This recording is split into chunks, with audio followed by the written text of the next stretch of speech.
want to show you how to make this two-dimensional fondant controller. Now I do have a piece of non-slip pad underneath my cutting board, an X-Acto knife with a wet paper towel, a Dresden tool, a little bit of water, and I have my ball tools. All of these will be linked below. I measured my cake and I printed that out the size I wanted it to be. I do have Tylose powder mixed into all of my fondant. I only use marshmallow fondant. You just sprinkle a little bit in there, mix it, knead it into the fondant, and roll it out and let it sit. It's going to set up harder and be so much easier to work with. And you can see how thick I rolled out that black fondant, and I'm just tracing this on here. So I'm just tracing the outer edge of that controller onto the black fondant and making little marks to where these little details are in here. And I want to take my ball tool. You see all those little holes, and I'm just making those little impressions in here with my ball tool. And then since this is a thicker piece of fondant, I want to create a guideline first. So I'm just sticking the tip of my knife into that fondant to create that guideline. And once that's done, I'm going to stick it all the way down to the cutting board and use that guideline to cut this out. That way I'm not going to mess up the fondant. So flip it upside down and smooth it from the back, and then flip it right side up and smooth it from the top. And then I have thinner blue fondant here, and I want that to wrap around the edge of that. So I am tracing this on the outside of that blue piece because I want the fondant to be a little bit bigger than it is in the picture. This will make sense as I do it, but I want it to wrap around the edge of that black fondant. That's why I'm tracing it a little bit bigger. So I'm going on exactly along the line on the inner details and a little bit on the outside on the outer ones, and just making a little mark as to where I have to add all of those details. And this is thinner fondant, so I can just cut this out right away. I don't need to make a guideline. I'm just following the lines that my Dresden tool made. And for this middle piece, I'm cutting the sides in just a little bit so some black will show through when I put it on there. You'll see what I mean. And always, I take my fingers and smooth my cuts to make everything look nice and pretty. So I'm laying it on top of that black fondant. You see how I'm curving it over the side so it covers the side?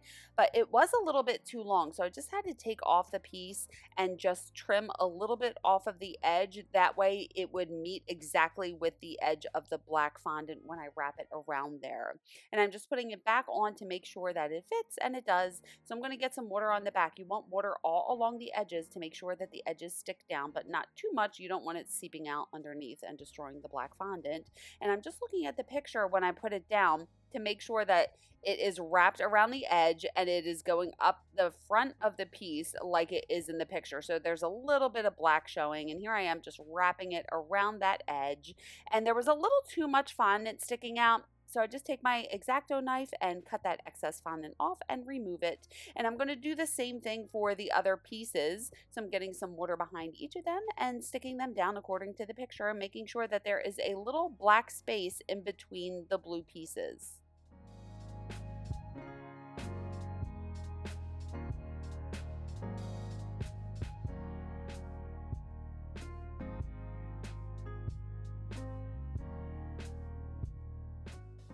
And I'm just taking my tools to make sure that everything is nice and even and the lines are straight and there's spaces where there's supposed to be spaces. So again, I'm always looking at the picture and trying to make it look like the picture. I have my container of piping tips, and I'm just taking one out and holding it up against the picture to make sure I'm doing this the right size. And I'm just making a little impression in this fondant. I don't want to cut it out yet because I need to add the detail. So you can see in the picture how there's different shapes inside of these circles. So before I cut it out, I want to add this detail. It's going to be so much easier to put this on here before you cut out that little circle. So I did that for all 4 of the shapes. And then once that's done, I'm going to take that little piping tip and cut all of these out and smooth my cuts. And before I glue them down, I like to get them into the correct position first, and then just get a little bit of water underneath it and stick all of those down according to the picture. And then these little pieces are kind of like a weird shape, so I had to trace these onto this blue fondant, and then I'm going to cut all of them out.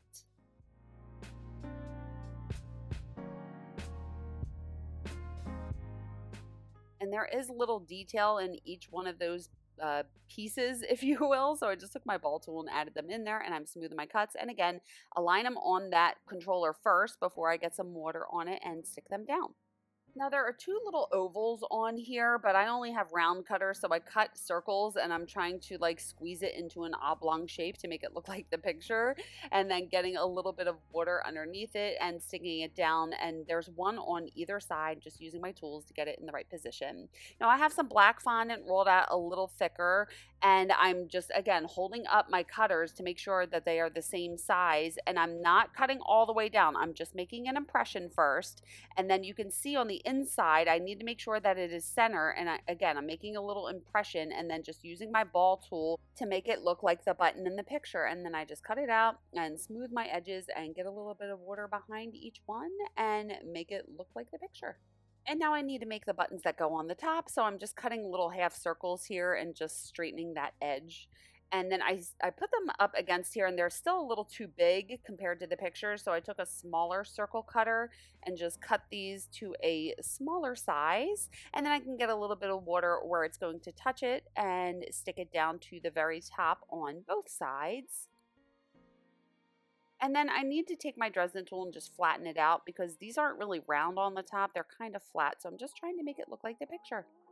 And I'm just going to set it aside for a day or two to dry flat so it can stand on its own before I put it on the cake. And here it is on the cake. I do have a video showing you how I decorate this, and that will be linked in the description.